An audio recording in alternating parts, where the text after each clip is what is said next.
Hi, my name is Katie Polkinghorne. I am a member of the architecture lobby. Hi, my name is Deena Darby, and I am a member of DMU. Hi, my name is Victor Zagabe. I'm also a member of DMU. Awesome. Well, I'm super excited to be talking with y'all. To start out, can you tell me a little bit about some key moments of your journey as an architectural worker, as an organizer, with DMU and otherwise? Yeah, I can start. I think definitely, first of all, key moments of being an architectural worker was when I found this and other similar spaces. I think it was a really pivotal moment for me to have other people in dialogue who were also questioning the same things about the profession. So I think that was really, really profound. And then for me, another key moment was through DMU being able to co-teach part of the curriculum that we've developed together over the years. So I think those were two of my key moments. And I think for me, one of the key moments that I had that really shaped my idea about the architectural profession, but also architectural education, was also my joining of DMU. Joining a counter-institutional space really helps you understand what the institution really does to sort of sustain the status quo and what some of the unhealthy behaviors might be. So one of the things that I've been really trying to cycle through my thought process is really one of labor justice and equity in all processes that we engage with. And that's something that I think is a sort of alignment between the architecture lobby and DMU. And perhaps this notion, this other moment that sort of resonates with me is the moment that I actually realized that being in a place that actually has a union is actually a really critical and important thing due to the precarity of architectural educators, especially those that are marginalized, that tend to be like rather precarious. Um, Unionizing is actually a wonderful way to sort of generate some momentum on a long-term basis. And so actually recognizing that having had the experience of teaching within DMU, within various institutions, now that I'm teaching an institution that's not necessarily affiliated within DMU, Mm. it's nice to sort of be able to see the difference between being an adjunct at an institution without a union versus an adjunct at an institution with a union. And there's a big difference. For sure. I guess we kind of started getting to this, but we'd also like to talk about some key problems that you are facing or that you engage with or that you just kind of see in the profession other architectural workers engaging with. Yeah, I'm happy to start this one as well, and then maybe you go first for the next one, Victor. But I think definitely, as was just mentioned, there's a lot of issues around labor in our fields, both in academic spaces, but also in those who are in practice. So labor rights, union organizing, just having a collective voice to ask for things that really should be kind of bare minimums across the industry, but have not been advocated for in such a way that that's been the case. I think we've been having a lot of conversations recently around like academic freedom and like what we as design practitioners, design academics, whatever it may be, like have the right to say, to teach, to write about. So I think those are at the forefront of my mind, two issues that I think are really prevalent. Yeah, And for sure. I think I've sort of laid out some of the answers to this question previously, but it's primarily an issue of labor and precarity that seems to be within architectural education. Within practice, it also seems to be a questioning of, traditional bodies and whether there is merit in challenging their legitimacy, which may also lead us to the sort of next question that we're trying to address. But yeah, I'd say the question of labor and the question of precarity is one that's really um, big, momentous issue to sort of address within architectural education. And The other thing that I think we need to address is what's valued within the process of tenure, for example. That's one thing Mm, that's actually really critical. One of the things that people tend to do, especially as marginalized groups, is to think about the notion of community as being critical to education. But within the process of gathering the documentation required for tenure, this isn't typically seen as valuable. So one of the things that I've been trying to figure out is how do we legitimize those processes that are typically overlooked. Yeah, for sure. I think like finding a way to identify that architectural labor is labor and that academic labor is labor, and that those kinds of labor are not distinct from what happens on the construction site or, in other spaces connected to the built environment. It's definitely a large order. Okay, so let's get to what brings us all together today, and talk a little bit about the institutions that represent and govern our profession, the architectural profession, like professional organizations, AIA, um, architectural schools, which we've already talked about quite a bit, I feel, and the Venice Biennale. Um, yeah, I mean, maybe like what have y'all's experiences been with these institutions, and maybe how can we think critically about those a little bit? So I think when it comes to governing bodies that are related to licensure, I know that there are many people with different standpoints on the AIA. As a Canadian, I know that, there is some sort of parallel.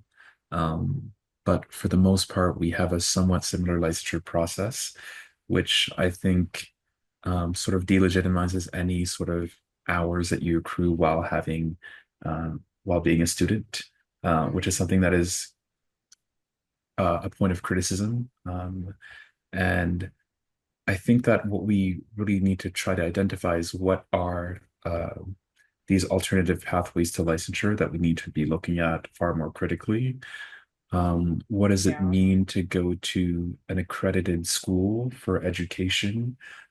What is the state of um, of affairs when it comes to the academy and architecture within a landscape that's so dynamic, especially within these like turbulent times? There seems to be quite a bit of a questioning of whether people need to be going to get a B arc or whether a master's is required.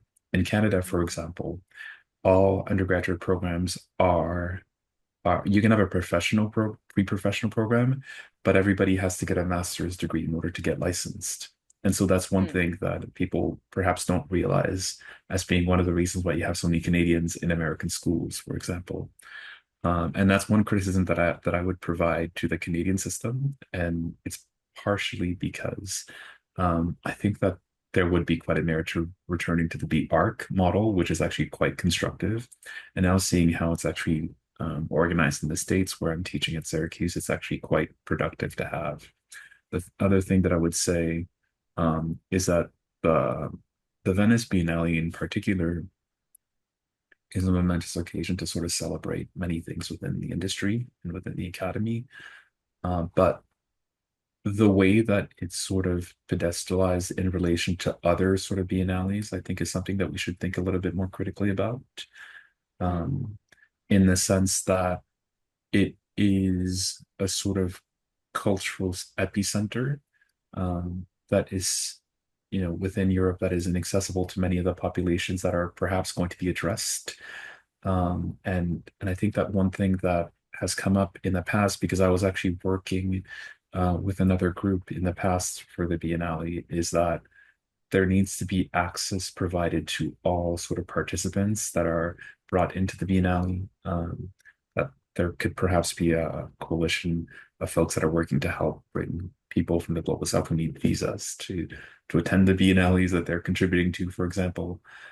So there are things related to institutional bodies that are perhaps governmental above the profession that need to be addressed that then mm, further help us understand how biennales can be more productive. But also the other thing to consider is that when you think about like tenure, having the Venice Biennale as something that you're sort of working towards is something that's seen as far more valuable than, say, for example, the Biennale of Lubumbashi.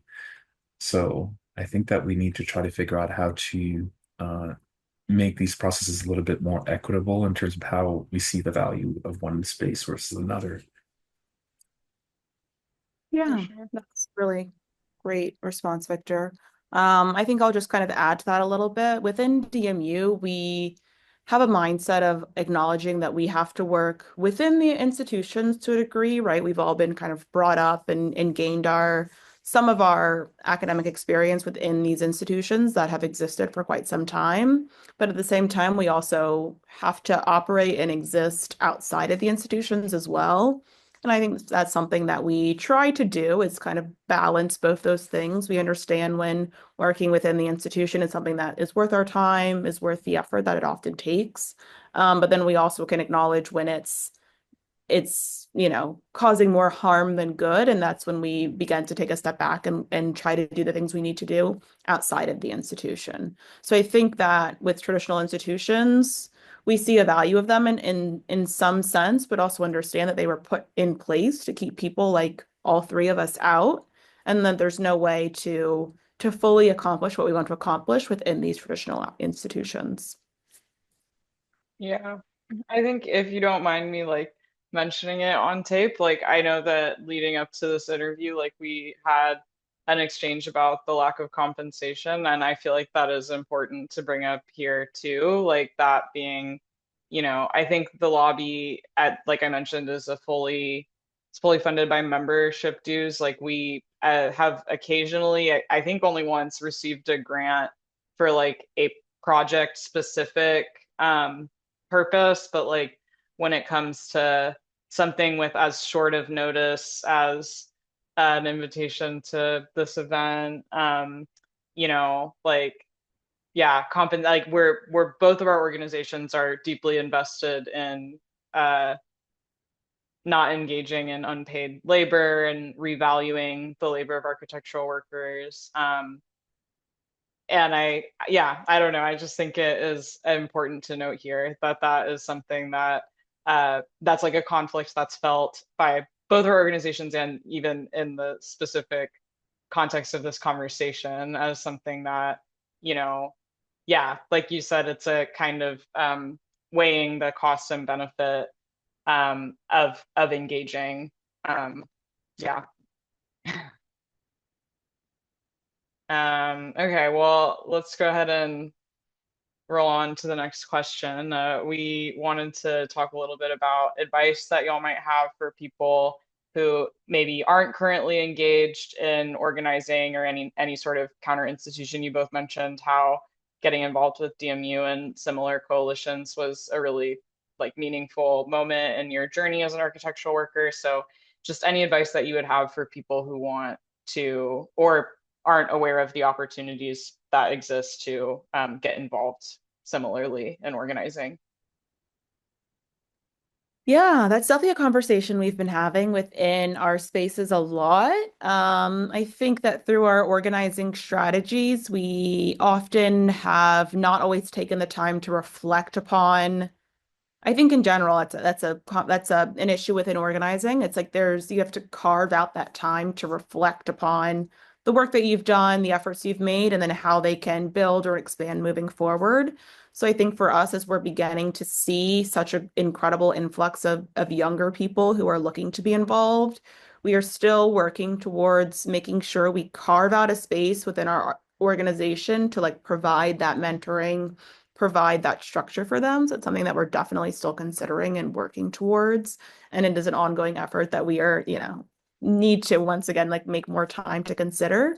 But I think in general for young folks who are, and I sound so old when I say that, but for young folks who are looking to organize, find people who share a similar mindset to you. They don't necessarily have to be your closest friends. Maybe they're your professors or your TAs or people in other years, but find people who share that similar mindset to you and just start to have those conversations about what a future in these fields could look like. So within architecture, within design, just start to create those relationships and start the conversations.